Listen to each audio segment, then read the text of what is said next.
I thank God for my brother, Mayden. I'm going to miss him. This past year, he constantly talked about having a big family barbecue at his house. Mayden enjoyed family gatherings. Well, we celebrated his birthday twice last year because he felt it would be his last. And he had his family gathering at his house this past Christmas.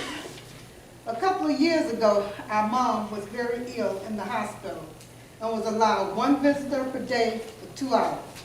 Mayden wasn't feeling well, but he stood in the hot sun waiting in line, wearing his portable oxygen to register to visit our mom. He would visit our mom quite often, but sometimes he would just sit in his SUV in front of the house because he was too sick to get out. He loved listening to music from the 70s and 80s and making tapes or CDs to give away. I called Mayden the philosopher because he had a lot to say, which he put a lot of thought into. Mayden was a man of determination and had goals. He started out working as a janitor at the University of Illinois and later became a truck driver. He bought a house in Park Forest and later he bought a truck and an apartment building. Mayden was determined to live in spite of the odds against him. Even when the doctors, nurses, and others had given up on him, he was determined to live, and he put his faith in God. He was poisoned in a southern state, but he still drove his truck back to Chicago and became unconscious in the railroad yard. He has been in a coma, on the ventilator, and the CPAP, and used oxygen. Mayden fought death so many times because he wanted to live. King Solomon in the Old Testament of the Bible told us to enjoy life in our youth, but don't forget God. Mayden told me he prayed and talked to God all the time. He went to church, but not that often.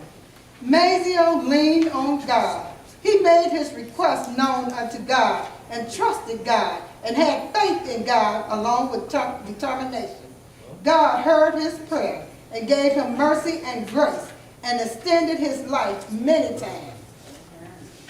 Mayden fought a good fight and ran a good race because he had faith in God and determination to live. I appreciate how my sisters, brothers, and I took care of Mayden over the years, along with our mother's prayers, especially my sister Kathy, that was with him every step of the way, and Ann, who looked after him in a special way, and thanks to Earl, my husband, who helped.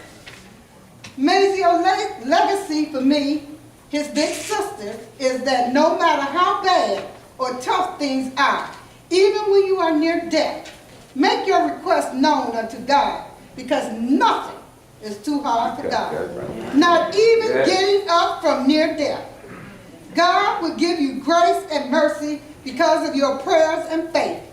We have seen God's miracles many times in action in answering Mayden's prayers due to his faith and determination. The legacy I will treasure of my brother is his faith in God, his prayers, and his determination. So have faith in God, be determined, and pray as Mayden did, because nothing is too hard for God. You got that right. Amen.